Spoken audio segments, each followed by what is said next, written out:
Bonjour à toutes et à tous, j'espère que vous allez bien et que vous avez faim parce que c'est l'heure de se régaler. Je vais annoncer la couleur d'emblée, aujourd'hui j'ai décidé de souffrir. Il fait actuellement 35 degrés et j'ai décidé de faire un Paris-Brest.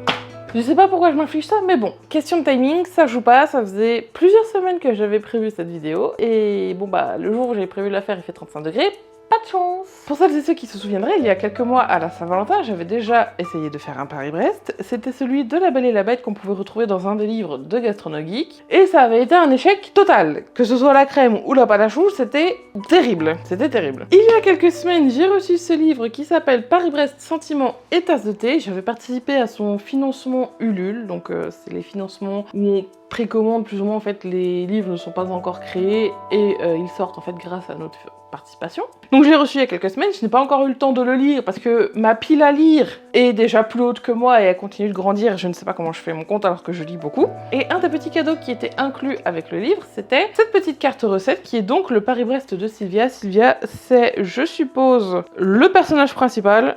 Non, je vois que l'auteur s'appelle Sylvia Duclosel, donc ça doit être en fait plutôt la recette de l'auteur. Oui, le personnage s'appelle Gwenola, donc non, c'est pas du tout la recette du personnage principal, c'est la recette de l'autrice. Et du coup, je me suis dit, bah tiens, je vais la tester, je vais voir si cette fois je vais réussir. Et résultat, le timing a fait que ça va tomber sur le jour le plus chaud de l'année qu'on ait eu jusqu'à présent. Yay! C'est pas grave, on va y arriver, je meurs de chaud. Je me suis mis en short et débardeur, j'espère que vous ne m'en tiendrez pas rigueur. Et je vais commencer tout de suite la recette, donc je ne vais pas vous la photographier celle-là par respect pour les droits d'auteur, je vais juste vous expliquer les étapes et éventuellement les quantités. Le design en tout cas est magnifique avec des petites roses un peu partout. Je vais commencer par faire le pralin, je sortirai les ingrédients au fur et à mesure parce que vu la chaleur, la crème va tourner si je la sors à l'avance. Donc pour le pralin, il nous faut 100 g de sucre et 100 g d'amandes. Et un petit peu d'eau, et c'est tout. Donc nous allons nous en occuper immédiatement. Au niveau des étapes, il faut faire le caramel en faisant fondre le sucre avec un peu d'eau. Basique, c'est du caramel. On ajoute les amandes, il faut faire donc on fait fondre le sucre dans l'eau, on ajoute les amandes, et une fois que le sucre est couleur caramel, les amandes un petit peu grillées, on n'aura plus qu'à étaler tout ça sur une plaque. Et c'est parti! Et c'est parti, je vais commencer par allumer le feu au minimum. Bon du coup, sur la recette c'est écrit à feu doux. Feu doux c'est pas très précis, donc je vais mettre pas trop fort on va dire. Je vais mettre mon sucre. Et très peu d'eau, donc je sais pas trop ce que ça fait très peu d'eau. J'ai pris ça fait vraiment quelques gouttes, on va bien voir ce que ça donne. Je vais laisser chauffer, de mémoire il faut pas trop toucher le sucre quand il chauffe parce qu'après ça fait des grumeaux. On va voir, là le but c'est surtout de le faire fondre pour l'instant. Ouais, si je le fais fondre, le but c'est pas de le faire cuire, là je dois juste le diluer, je peux mélanger. C'est le caramel à sec peut-être qu'il faut pas mélanger. Ouais, donc là on va déjà essayer de diluer le sucre dans l'eau. Bon, la recette dit dans une casserole, mais Laurence a dit que dans une poêle ça serait plus simple et moins épais à faire chauffer, du coup que ça irait notamment plus vite. Mais ma poêle est peut-être un peu grande parce que le sucre ne couvre pas tout le fond. On va laisser chauffer quelques secondes, le temps que ça finisse de se diluer, et je pourrai ajouter les amandes.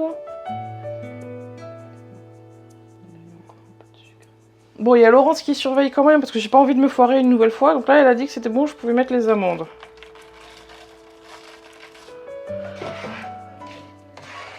Et là, normalement, je suis censée toutes bien les enrober et tout faire griller. Les quantités m'ont l'air un peu bizarres quand même, mais bon, c'est la première fois que je fais du pralin comme ça, donc on va faire on va trust la recette. Hein. Voilà, bon, je vais laisser cuire ça 2 secondes, le temps de préparer ma plaque pour l'étaler après. C'est en train de brûler au fond, je vais gratter un peu le sucre au fond, mais je n'aime pas du tout le bruit. Ça crisse mes oreilles.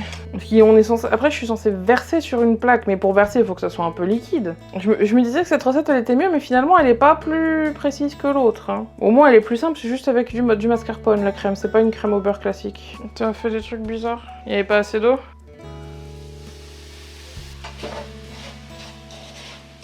Heureusement que Laurence est là pour surveiller, donc apparemment mon caramel s'est décaramélisé, donc on a dû remettre de l'eau pour recaraméliser le tout. Et donc là elle essaye de le décuire un peu pour que ça re-enrobe les amandes. Donc très peu d'eau, c'est un petit peu quand même, c'est pas juste 3 gouttes quoi. Donc, normalement très peu c'est censé être même pas une cuillère, mais là... Mais il me semblait que normalement pour faire... Ça fait un peu comme de la nougatine quoi, faut mettre un petit peu d'eau quand même. Ouais, là ça ressemble déjà un peu plus, il n'y a plus qu'à mélanger. Laurence, pense qu'il vaut mieux d'abord faire fondre le sucre à sec et ensuite rajouter un peu d'eau et des amandes. Dans un sens, elle a peut-être pas tort parce que là, ça fait déjà un peu plus une texture de pralin. Enfin, ça enrobe bien les amandes, quoi. Là, j'ai plus qu'à mélanger jusqu'à ce que ça brunisse et l'étaler sur une plaque. Donc la plaque, je vais la mettre ici. Voilà. Mettez les quantités exactes. Très peu d'eau, c'est pas précis. 5 ml, c'est précis.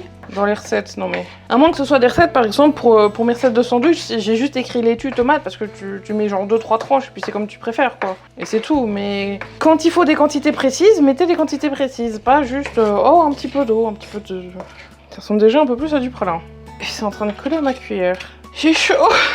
Je vais le laisser caraméliser un peu comme ça, j'ai besoin de 30 secondes de pause. Qu'est-ce qu'on fait? On met beaucoup d'eau et on fait un truc... Je mets ça dans la plaque, on remet du sucre, on fait fondre et on remet ça dedans.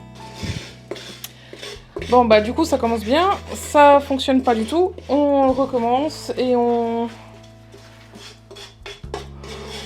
va improviser. Si on improvise dès la première étape de la recette, ça va être marrant. Et donc Laurence dit qu'on va changer de poêle parce que le sucre a collé au fond et que ça fera pas ce qu'elle veut et que... Mais elle préfère quand même les poêles parce que c'est grand. Mais du coup ça fera plus que 100 grammes avec ce qui est déjà collé sur... Pas grave. Alors, deuxième tentative, on va partir d'un caramel à sec.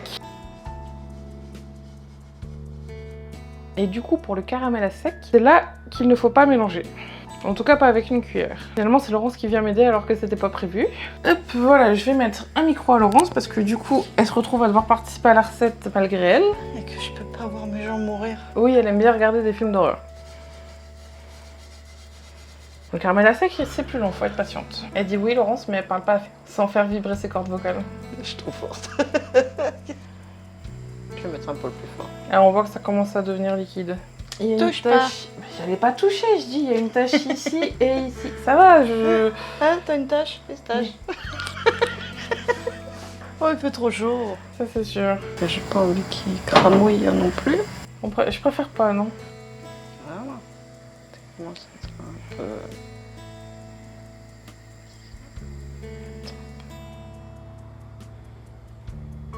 Autant Tu veux mettre les amandes avant l'eau? Il n'y a pas besoin de mettre d'eau là. Ouais, je sais pas si on va avoir assez de caramel pour les amandes. Non, je peux mettre. Je sais pas. Voilà, Je on sais n'est pas. pas fondu encore. Donc...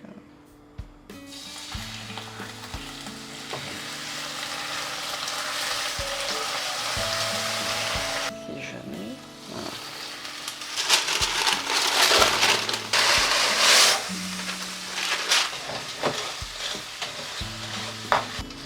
Voilà. Tu perds des bouts.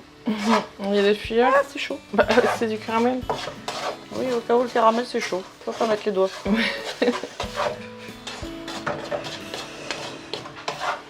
En tout cas, ça sent bon le caramel maintenant. En fait, il vaut mieux faire un caramel à sec et mettre l'eau après. Une fois que t'as mis les amandes? Ouais. Je note. Pour ma part, je préfère le faire comme ça, le caramel. De toute façon, je vais tester plein de recettes de Paris-Brest jusqu'à trouver une que je maîtrise et qui m'aille bien. Hein. Bah, celle-là, elle est pas... Elle est bien. Bah, pour l'instant, on a fait que le pralin, on sait pas s'il est resté bien. Non, mais je dis pour l'instant, si tu fais... Fais pas comme ils ont dit. Ouais, ça marche bien.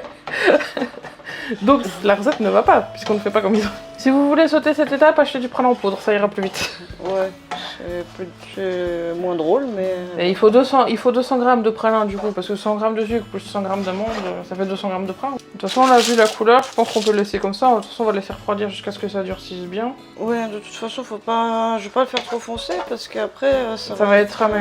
Ouais, j'aime pas comme ça, moi. Moi non plus. La première fois que j'ai voulu faire du pralin, j'avais juste fait fondre le sucre et il était resté transparent et j'ai essayé de le faire comme ça. Ça a fait de la pâte à tartiner de pralin, mais pas du pralin à mixer, non. Voilà, donc là, du coup, Laurence va étaler ça sur la plaque. Ouais. Finalement, heureusement que j'ai fait ça un jour où t'es là. Bah oui. Voilà, donc là, il n'y a plus qu'à laisser refroidir, bien durcir, et on revient dans 2-3 heures, histoire de que ça fige bien. On va bien laisser figer. Et je pourrais m'attaquer à la crème après. Normalement, à partir de là, j'ai plus besoin de ton aide. On va juste confirmer. On verra bien. Travailler les œufs entiers avec le sucre au bain-marie, c'est une montée au ruban. Là, je pense que ouais, faudra le monter au ruban. Ouais. Et ajouter le mascarpone hors du feu. Moi, dans la montée au ruban, ce que j'avais vu, c'était qu'une fois qu'on avait bien battu au feu, on le refaisait, mais dans un bain d'eau glacée. Pour bien la faire monter et la faire refroidir. Faudra que tu la fasses refroidir un peu. Parce que mets pas tout de suite le mascarpone. Le mascarpone, il va... se liquéfier. Du coup, quand j'ai fait ma crème au beurre, je l'avais bien montée sur le feu au bain-marie pendant 10 bonnes minutes. Et après, j'ai continué à battre dans un bol avec de l'eau et des glaçons. Et elle a doublé de volume. Ouais, c'est ça. Ok. Il manque quand même quelques détails dans la recette, mais... Bon, après, je pense qu'il faut plus le faire au feeling parce que... Et une fois que le mascarpone est ajouté, on mettra le pralin. Et voilà, bah du coup, on va laisser refroidir tout ça et puis on reviendra après. Et nous revoilà, mon pralin a bien figé. Je vais pouvoir le réduire en fine poudre. Et pour ça, brancher le mixeur, ça me semble être une idée plutôt intelligente. J'ai un petit bol exprès pour mixer tout ce qui est un peu dur. Du coup, tout ce qui va être parmesan, cacahuètes, pralin notamment. Et je vais le mettre dedans en le cassant en petits morceaux. Ça va, je m'attendais à ce qu'il soit très dur, mais il se casse facilement. Bon, dans la recette, ils disent ça de piler ça à la main, mais alors le réduire en poudre fine à la main, j'ai quelques doutes sur mes capacités. Je l'ai cassé en trop gros morceaux, je peux même pas tout mettre. Je vais en enlever un petit peu, je vais le faire en 2 fois du coup. Allez, un petit peu, j'ai dit. Alors, c'est la partie que je n'aime pas pour mes oreilles.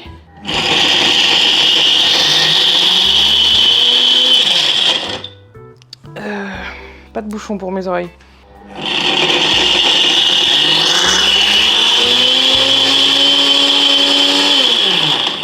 Il y a juste un morceau qui veut pas, mais le reste ça va, c'est bien.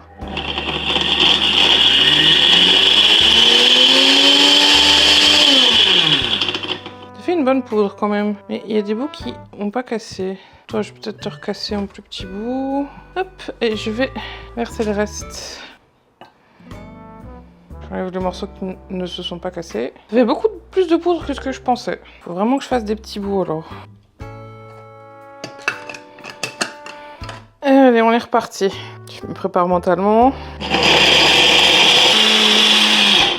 Oh, ça va, c'était rapide. C'est douloureux pour mes oreilles, mais rapide. Forcément, avec le sucre, ça colle un peu. Hein. C'est tout chaud. Bon, en même temps, avec le mixage, ça chauffe beaucoup, je pense aussi. C'est un peu de la pâte par endroit, la poudre. Il y a peut-être trop de sucre. Il y a un petit morceau qui s'est pas mixé. Bon, voilà. Bon, je vais nettoyer mes cochonneries. Mon pralin est prêt, ça m'a fait un sacré bol. Beaucoup plus que ce que je pensais en tout cas. Il y avait un tout petit morceau qui s'est pas mixé. Bon, je vais pas relancer le mixeur pour un petit morceau quand même. Voilà, voilà. On essaye de garder son espace de travail propre quand même. Un minimum, on va dire. Pour le reste de la recette de la crème, il nous faut 3 œufs, 100 g de sucre et 227 g de mascarpone que je laisse pour l'instant au frigo parce qu'il fait vraiment très chaud. Donc je vais le sortir au dernier des derniers moments. Je vais commencer par mélanger mes œufs et mon sucre. Bah dis donc, j'y suis pas allée si fort que ça pourtant. Et même pas une coquille dans l'œuf. Enfin si, une énorme coquille, mais du coup elle est repartie tout entière. Et mon sucre. Hop. Je vais reprendre une cuillère. Pas de contamination croisée chez moi. 20, 40, 60, 15, elle était petite celle-là. 95, c'est bon. Voilà, donc mon mélange est prêt à être travaillé. Dans la recette, ils indiquent juste de le travailler au bain-marie, donc les œufs et le sucre. Il n'y a pas plus de précision, mais étant donné que dans la recette d'origine, c'est une base de crème au beurre.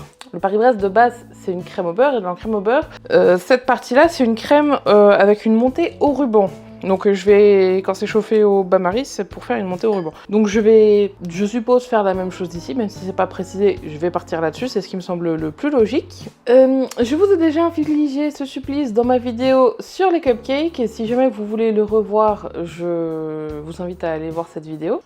Pour aujourd'hui, je vais vous épargner la torture, c'est assez simple à faire, c'est juste très long et fastidieux. En fait, il faut faire chauffer une casserole d'eau sans qu'elle frémisse et battre le bol de manière régulière mais pas trop vite pendant 10 à 15 minutes, je dirais bien, très longtemps, jusqu'à ce que ça aille bien blanchi et que ça devienne mousseux et que ça aille gonfler de volume. Donc je vous retrouve tout à l'heure et je vais utiliser pour une fois la magie du montage et vous épargner ceci.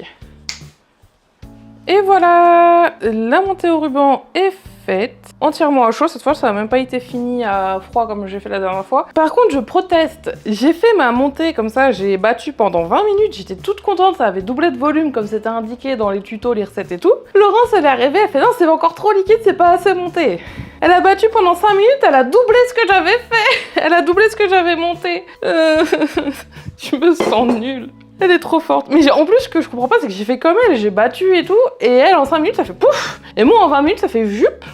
Je comprends pas. Bon, du coup, pour la suite de la recette, vu que ce bol est chaud, je vais transvaser dans un bol plus grand. Surtout que là, bon, bah, comme le bol est légèrement plein pour mettre le reste de la... Aïe, il est chaud aussi. Pour mettre le mascarpone, ça va être compliqué. Je vais essayer de le tenir sans me brûler. J'étais toute contente de l'avoir doublé de volume et d'avoir réussi pour une fois. Et pouf, Laurence, elle a tout cassé. Enfin, elle a cassé ma confiance en moi surtout. Non, pas ma confiance en moi, ma fierté plutôt. Non, pas ma fierté. Enfin si, ma fierté... Ma happiness d'avoir réussi. Je sais pas comment trop transvaser ça. Pas trop... Enfin... Oh punaise, j'ai du mal aujourd'hui. Bon, je me suis perdue dans ce que je voulais raconter. C'est pas grave. Alors, du coup, je vais battre à ça pour finir de le monter au ruban. Et petite astuce pour tricher, vu qu'il fait excessivement chaud, j'ai préparé un bol avec plein d'eau et de glaçons pour que mon bol soit bien froid.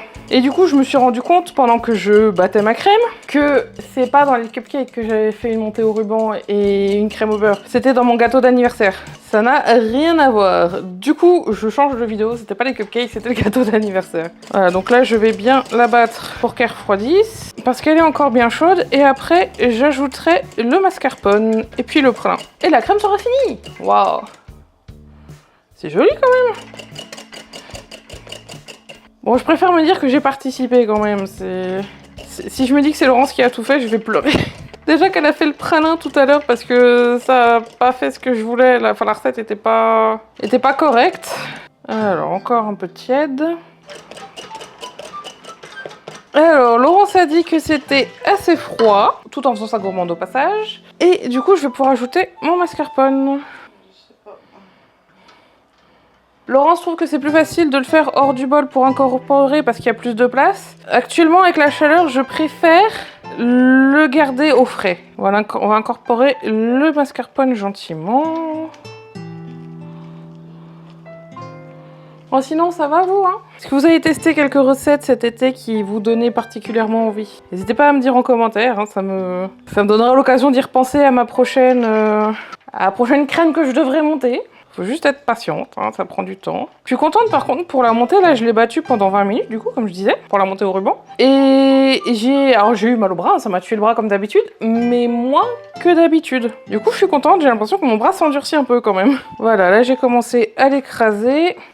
Je me suis mis de la crème sur la main. Je vais pouvoir finir au fouet. Enfin je pense. C'est pas une crème au beurre donc elle peut pas trancher. Bon d'accord, Laurence est encore en train de me dire que elle le ferait sur le plan de travail pour bien mélanger et ensuite remettre dans le bol pour refroidir. On va écouter les conseils de la chef, hein. C'est elle qui a un diplôme, pas moi. De cuisine, pas de pâtisserie à préciser, c'est pas grave. T'as un diplôme quand même et que je n'ai pas. Ça doit faire bizarre les conversations à sens unique comme ça quand on n'a pas le micro. Hein. Hop, on mélange bien vivement pour casser tous les petits morceaux de mascarpone. Elle m'a l'air bien liquide la crème quand même. Et j'étais censée la pocher comme ça directement sur la... pâte à choux. D'après la recette, j'étais censée la pocher comme ça sur la pâte à choux. Ça me semble un peu compromis quand même. Hein. Du coup, je vais suivre le conseil de mon expert en Paris-Brest et remettre la crème au frigo. C'est pour ça que je la fais en 2 jours. Je vais la mettre dans une poche à douille et je vais la laisser passer la nuit au frigo pour qu'elle soit bien prise. Voilà, là ça m'a l'air pas si mal en vrai. Et je vais ajouter le pralin. Oh là. Le sucre là un peu figé, j'ai l'impression. J'espère qu'il n'y aura pas de grumeaux. Voilà, bon du coup je pense que 200 g de pralin déjà préfet, ça sera plus simple que de se casser la tête comme je l'ai fait tout à l'heure, mais au moins ce gâteau aura été fait 100% maison. Ouais, ça a fait masse de grumeaux. Laurence, au secours.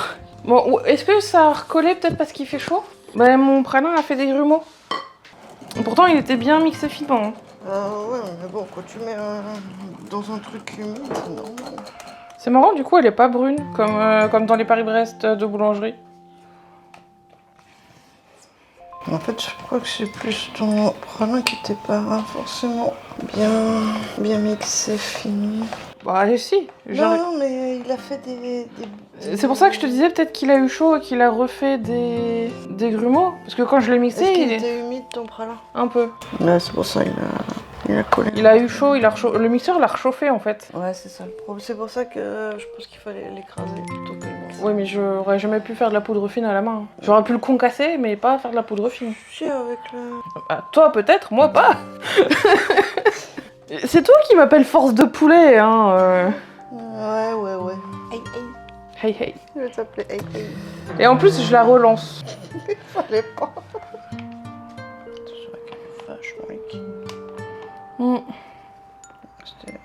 Par contre, ouvre un peu plus grand. Bon, du coup, la recette, en adaptant un peu avec... en apprenant de nos erreurs de la dernière fois, on s'en sort. Par contre, la recette en elle-même, je suis pas convaincue. Hein. Bon, voilà, du coup, ma crème est prête. Voilà, j'ai une belle poche à douille. Je vais la mettre au frigo pour la nuit. On va nettoyer tout ça et on se retrouve demain pour la pâte à choux. Ciao, ciao! Et bonjour, rebonjour, non pas rebonjour. Alors, on n'est pas le lendemain comme prévu, mais 2 jours après, parce que l'andouille que je suis ne sait pas compter et a essayé de faire une pâte à chaud avec seulement la moitié des œufs nécessaires, puisqu'elle n'en avait plus. Donc, il a fallu que j'aille en racheter. Aujourd'hui, nous nous occupons donc de la pâte à choux de notre Paris-Brest, et pour ce faire, nous aurons besoin de 250 ml d'eau, 150 g de farine que j'ai préalablement tamisée, 20 g de sucre en poudre, 75 g de beurre, doux tant qu'à faire, 4 ou 5 œufs, ça va dépendre de la texture de la pâte et de la taille des œufs, comme toujours. Et pour finir, une petite pincée de sel. Alors, la première étape, c'est de préchauffer le four à 220 degrés en chaleur tournante. Au moins cette fois, c'est précisé au début, comme ça... Pourquoi j'ai ouvert le four, moi? Voilà, comme ça, au moins, il sera déjà préchauffé. Ensuite, mettre dans une casserole. Alors, une casserole. L'eau. Le sel, le sucre et le beurre, et porter à ébullition. Là au moins c'est précisé. Lorsque l'eau bout, ajoutez la farine préalablement tamisée en tournant jusqu'à obtenir un mélange homogène. Réduire à feu doux tout en continuant de tourner jusqu'à ce que la pâte se détache des parois de la casserole. Donc ça c'est la dessèche. Ok, et bien on va commencer par aller mettre l'eau à bouillir et à faire fondre. Et puis on rajoutera la farine après pour faire la dessèche. C'est parti! Voilà, donc nous allons mettre à feu fort pour déjà faire chauffer l'eau et faire fondre le beurre. Et après, on ajoutera la farine. Alors, est-ce que ça bout bien partout? Pour l'instant, ça bout que d'un côté. Pourquoi ça bout que d'un côté? C'est pas grave. Non, c'est bon, ça bout. Donc maintenant que notre eau bout, on va pouvoir rajouter la farine que j'ai donc tamisée. Voilà. On mélange bien. Jusqu'à ce que ça devienne homogène. Bon, je vais baisser le feu de maintenant parce que ça commence déjà à chauffer très fort. Et donc là, l'idée, ça va être de retirer toute l'humidité de la pâte pour faire la dessèche. Donc jusqu'à ce que la pâte se décolle d'elle-même de la paroi. Et pour éviter que ça brûle, du coup, il faut la tourner en continu. Ouh. Alors autant la crème quand il fait chaud c'est compliqué parce que la crème doit être froide, autant faire une dessèche quand il fait chaud c'est compliqué pour toi parce que tu as chaud et que ça te donne encore plus chaud. Voilà, donc là pour moi elle se détache bien de la casserole comme c'est indiqué dans la recette. Par contre, deuxième conseil de mon expert en Paris-Brest, il m'a dit quand tu penses que c'est bon, t'attends encore 5 minutes pour être vraiment sûr. Donc je dis, bah d'accord, je vais attendre encore un petit peu. Enfin, peut-être pas forcément 5 minutes, mais tu attends encore un peu pour être vraiment sûr que toute l'humidité se soit bien évaporée. Donc je vais attendre encore un petit peu. Je vais suivre ses conseils. Je suis la recette, mais je suis aussi les conseils de l'expert. J'ai vraiment envie de réussir cette fois. En plus, Laurence n'est pas là aujourd'hui, puisque du coup, forcément, elle travaille. J'ai attendu 2 jours, donc elle est plus là. Donc aujourd'hui, la pâte à choux, ce sera all by myself. Donc j'espère que je vais réussir et j'ai vraiment très envie de réussir. Ouh, ça fait les bras quand même. Allez, cette fois ça m'a l'air bon. On va pouvoir repasser sur le plan de travail. Et nous revoilà sur le plan de travail. Pour l'étape suivante, il va s'agir d'ajouter les œufs à la pâte. Il faut les ajouter un par un et battre pendant 4 minutes entre chaque œuf. Alors comment dire que j'ai pas les bras aujourd'hui pour ça? Non, c'est bon. Donc, je vais faire ça au robot. J'ai un robot batteur, j'ai un robot spécial pour faire la pâtisserie. Je vais m'en servir. Voilà, ça va m'économiser un peu de la force. Donc, je vais déjà rajouter ma dessèche dans le bol. Alors, donc là, je vais ajouter les 4 œufs, donc un à la fois, en battant pendant 4 minutes à chaque fois. Et avant d'ajouter le dernier, je vérifierai la texture. Ok, donc c'est parti, premier œuf. J'ai oublié de brancher comme une andouille. Vite, l'œuf va cuire. Ah, Laurence, tu m'as mis des pièges sur la prise. Voilà.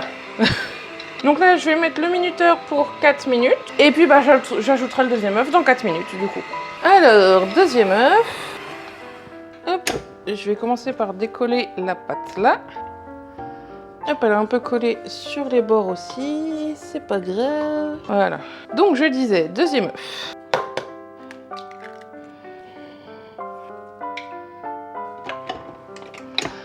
C'est bizarre, c'est tout de suite beaucoup plus simple avec un robot et ça fait moins mal au bras. Voilà, du coup on est reparti pour 4 minutes. Hop. Ça passe vite, 4 minutes. Ok, bon, pour l'instant, elle n'a pas encore la texture de pâte à choux, mais on en est qu'au deuxième sur 4 ou 5. Donc, c'est normal. Alors, let's go for the third one. Oh. Bah, de toute évidence, il était pas bon. Oh.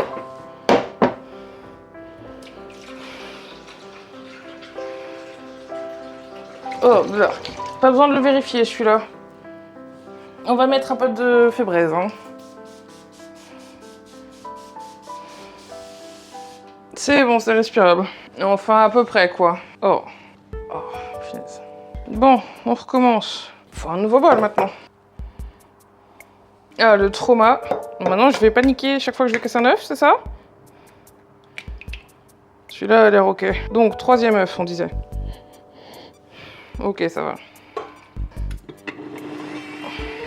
Ah, ça m'a... Oh. Bon, bah du coup, on est reparti pour 4 minutes. Et allez, quatrième œuf. Oh, putain, je me sens vraiment mal avec l'autre, là. L'odeur est très persistante à l'intérieur, même avec le fébraise. C'est horrible. Ok, ça commence à ressembler à de la pâte à choux, quand même. Ah, putain, mais ça sent à travers la poubelle. Je crois que je vais la sortir complètement, carrément. Voilà pourquoi il faut toujours vérifier ses œufs avant de les mélanger. Après là, c'était tellement flagrant que... Il n'y avait même pas besoin de vérifier, mais bon. Des fois, visuellement, ça a l'air d'aller et olfactivement, non. J'ai peur maintenant quand je casse mes œufs. Ok, ça va. Visuellement, c'est ok. Ça va.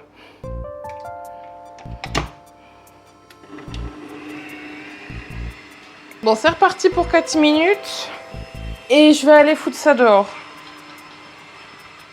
Et remettre du fébraise dans toute la maison. Alors, c'est l'heure de vérifier la consistance. Ça m'a l'air pas trop mal en vrai. Faut que ça soit pas trop liquide, mais pas trop... Alors, comment ils disent? Ni trop liquide, ni trop ferme. Alors, on est comment là? Alors, j'ai préparé ma plaque en même temps. Alors... Parfait. Donc, je vais pouvoir passer à l'étape suivante. Alors...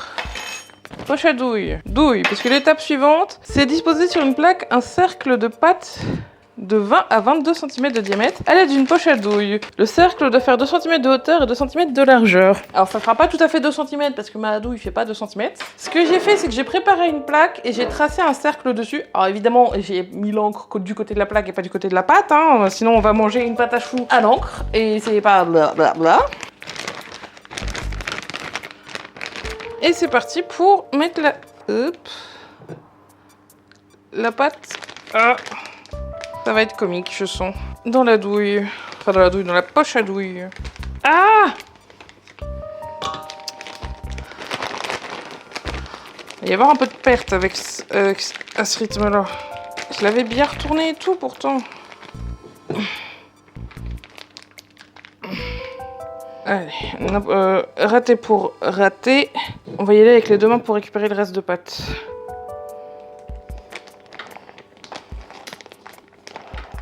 Dire que je voulais faire ça proprement pour une fois. Et bah non! Peut-être que c'est parce que j'aurais dû prendre une cuillère en bois et que la Maryse n'était pas la meilleure des idées du monde. Bon, c'est pas grave, c'est pas ça qui importe. Hop. Du coup, j'étais pas prête pour pocher, mais la douille a dit que si, tu poches maintenant. Je vais me laver les mains, elles sont en train de coller, j'arrive plus là. Ok, on va dire que ça fera l'affaire comme ça. Hop, voilà. On va faire un deuxième cercle un peu plus propre.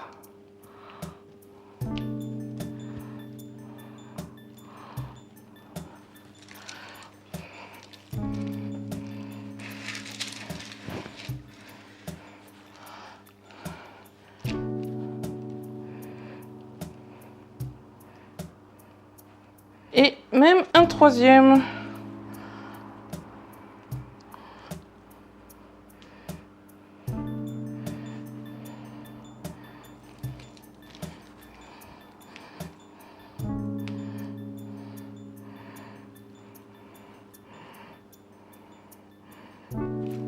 Ok, bon, le pochage, c'est pas encore ça, mais j'ai un cercle de pâte à choux qui se tient, qui n'est pas liquide, et normalement tout a été fait correctement. Parsemer d'amandes effilées et faire cuire à four chaud pendant 25 à 30 minutes. Les amandes.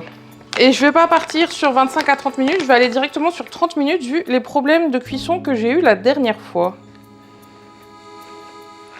Mieux vaut que ça aille 2 minutes de trop. Hup. Plutôt que ça soit cru, plutôt que prendre le risque que ça soit cru à l'intérieur. J'ai vraiment envie de réussir cette recette. Voilà, mon magnifique Paris-Brest au four. Au four. Bon, bah je vais ranger un peu tout ça pendant que ça cuit et on se retrouve dans 30 minutes pour voir le résultat. Ouh là là là là. Où tu... Bon, alors 30 minutes, c'était peut-être un peu beaucoup. À force de flipper dans un sens, j'ai fini par brûler un petit peu le truc. Ça va, il est pas encore noir. Au moins, cette fois, je suis sûre qu'il sera bien cuit. Là, il n'y a pas de raison. Ça va, il est pas encore noir. Avec la crème et le sucre glace, ça passera. On va juste enlever les petites amandes qui ont un peu cramé. Ça va. Ça aurait pu être pire. Bon, d'accord, donc effectivement, 25 minutes, ça ira bien. Il n'y a plus qu'à le laisser refroidir parce que si je mets la crème là-dedans maintenant, elle va se liquéfier. Et après, bah, je pourrai finir de le monter. À tout à l'heure. Allez, c'est le moment de vérité. J'espère vraiment qu'il est cuit à l'intérieur. Onegai shimasu, petit chou. Bon, allez, coupe-le d'abord en deux. Tu regarderas après. Il m'a l'air un peu mou, je stresse. Pitié. Alors, elle est où l'autre coupure? Elle est là. Voilà. Onegai shimasu.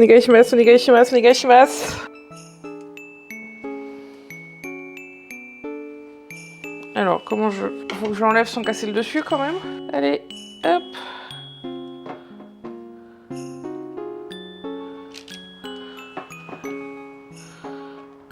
Alors, est-ce que ça a l'air cuit? Bon, j'aurais besoin de l'avis de mon expert en pâte à choux. Je suis pas sûre de si c'est bien cuit ou pas. En tout cas, ça a pas l'air cru comme la dernière fois. C'est un peu mou. J'ai tellement pas l'habitude de faire de la pâte à choux que je suis pas sûre en fait. Mais ça a pas l'air cru comme la dernière fois, donc j'ai envie de dire victory. Hop. Du coup, on va pouvoir passer au dressage. J'ai pas d'assiette plus grande par contre. Ça va être marrant. Alors, pour la crème, on a dû faire un petit changement. Tout petit, hein, je vous rassure. Comme la pâte avait l'air très liquide, en fait, j'ai relu la recette et j'ai vu que c'était pas 227 grammes de mascarpone qu'il fallait, mais 270. J'ai aucune idée de où viennent ces 227. Ça, je saurais pas le dire, mais c'était pas 227, c'était 270. Donc, on a été les rajouter à la crème. Ça m'a permis aussi de changer la douille parce que j'avais pas mis une douille cannelée comme il fallait. Avec l'autre main, ça sera plus simple. Et au final, en fait, quand on a rajouté, on trouvait que ça avait l'air encore liquide. Donc on a rajouté encore, et puis encore du mascarpone. Et pour finir, on a mis le pot de 500 grammes. Donc je sais pas si c'est une histoire de proportion ou quoi, mais avec 270, en fait, elle avait l'air encore très liquide. Et là, avec les 500, bah, elle a la bonne texture, quoi. Du coup, on a mis 500 grammes de mascarpone, ça va faire une tonne de crème. Mais c'est pas grave, au pire, on réutilisera le reste. Et donc, c'est l'heure de pocher tout ça. Alors, je suis toujours pas une experte en pochage.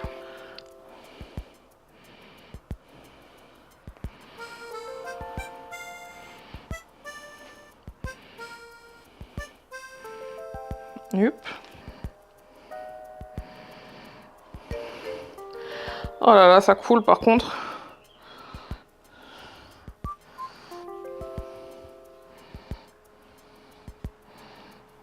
Mais ça, c'est parce que mon assiette est penchée, je pense. Ça aide pas. On va en mettre un petit peu autour là.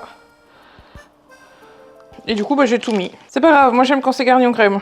On va dire que pour le premier que je réussirai, l'important, ça va pas être l'apparence, ça va être le goût. On va partir là-dessus. Alors... il se casse la figure.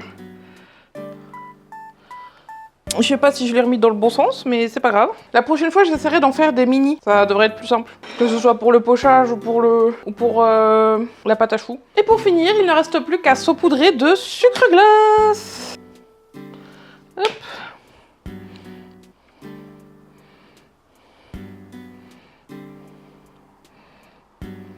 Yay! J'ai réussi! Oui! Youhou! Trop contente. Alors, hop, je vais mettre ça un peu en décalé. Je vais faire une jolie photo quand même. Et ça va être l'heure de goûter quand même, histoire de voir si c'est bon. Bon. Ah ça y est, je tiens plus en place. Je suis so happy. On va couper une trop grosse part pour goûter. Tadadadam. Bon, ma crème tient pas. C'est un peu sad. Je sais pas pourquoi, mais bon, ça c'est la recette, je pense, parce qu'on a fait tout comme la recette voulait. On a ajouté beaucoup plus de mascarpone que prévu et elle est moins liquide que ce qu'elle était à la base. Parce que je vous jure que c'était presque de la flotte. Hein. C'était de la... Même la crème dessert avait plus de tenue que cette crème-là. C'est l'heure de goûter.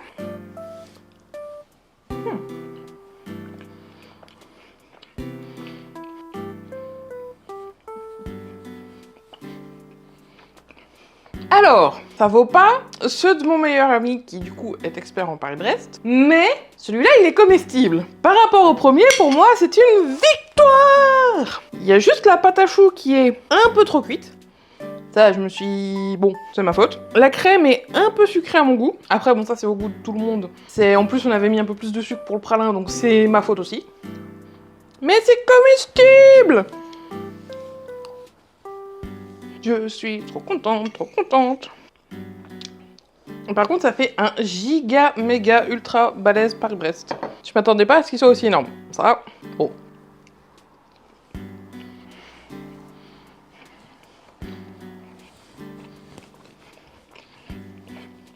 Ah, je suis trop contente. Bon, du coup, je vais aller profiter de ma victoire et savourer ce sentiment de joie et de fierté incommensurable. Et je vais mettre ça au frigo aussi parce qu'il fait chaud, donc la crème est déjà en train de couler. Sur ce, si cette vidéo vous a plu, n'hésitez pas à commenter et à liker. Vous pouvez aussi vous abonner si ce n'est pas déjà fait. Pensez bien à activer la petite cloche pour recevoir toutes mes notifications, sinon vous ne les recevrez pas. Pour plus de contenu de ma part, vous pouvez me retrouver sur Twitch les mardis et jeudis à 21h et sur ma chaîne de littérature occasionnellement. Tous les liens sont dans la description. Je vous souhaite un excellent week-end, un bon appétit, régalez-vous bien et à très bientôt pour une prochaine vidéo. Ciao!